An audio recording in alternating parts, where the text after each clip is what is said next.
تو ایک شخص نے حضور سے کہا کہ حضور مجھے کوئی وصیت کیجئے۔ حضور نے اسے ارشاد فرمایا کہ تو غصہ نہ کیا کر۔ اس نے پھر کہا مجھے وصیت کیجئے، تو آقا کریم نے پھر فرمایا غصہ نہ کیجئے۔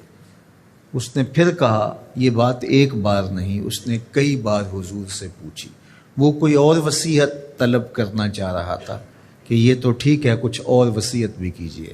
اس سے ایک تو اس شخص کی ذاتی صورتحال ایسی ہوگی، اور دوسری یہ ہے کہ اس نصیحت کی اہمیت کے پیش نظر کہ غصہ جب انسان کو آتا ہے تو وہ مغلوب ہو جاتا ہے اور بہت غلط فیصلے کر بیٹھتا ہے، اس لیے بار بار ایک نصیحت پر تاکید کرنا اور اس کا تکرار کرنا اس امر کی طرف توجہ دلاتا ہے کہ ہمیں معاملات کے اندر بہت معتدل رہنے کی ضرورت ہوتی ہے۔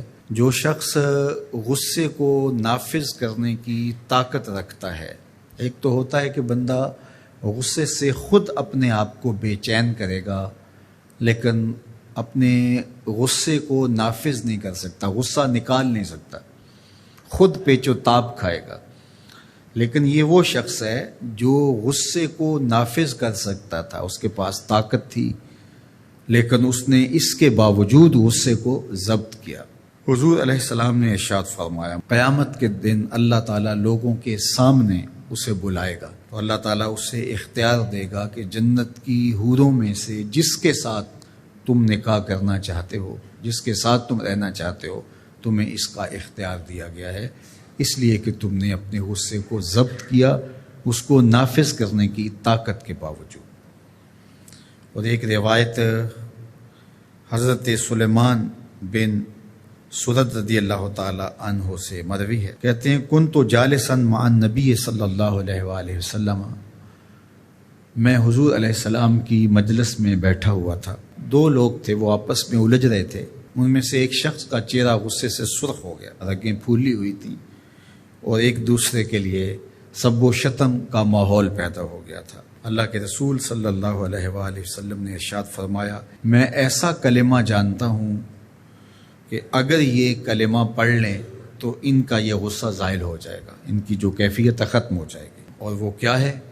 اعوذ باللہ من الشیطان الرجیم۔ یہ پڑھ لیں تو جو ان کے اندر ہے وہ چلا جائے گا۔ تو لوگوں نے اس شخص کو کہا جس کی رگیں پھولی ہوئی تھی اور غصے سے اس کا چہرہ سرخ ہوا جا رہا تھا کہ تعوذ پڑھو، اعوذ باللہ من الشیطان الرجیم پڑھو۔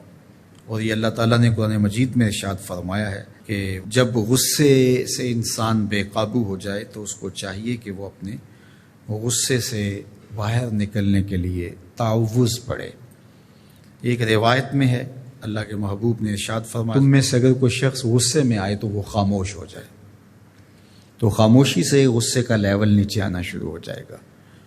اور ایک روایت میں ارشاد فرمایا، جب تم میں سے کوئی شخص غصے میں ہو تو وہ کھڑا ہوا ہو تو وہ بیٹھ جائے، اور اگر اس کا غصہ اس سے زائل ہو گیا تو ٹھیک، ورنہ لیٹ جائے۔ یعنی اگر وہ کھڑا ہو تو بیٹھ جائے، اور اگر بیٹھنے کے باوجود بھی غصہ ختم نہیں ہونے پا رہا تو لیٹ جائے، خاموش ہو جائے، تعوذ پڑھے اور بیٹھ جائے، یا پھر لیٹ جائے۔ تو یہ چار صورتیں غصے کو کم کر دیتے ہیں۔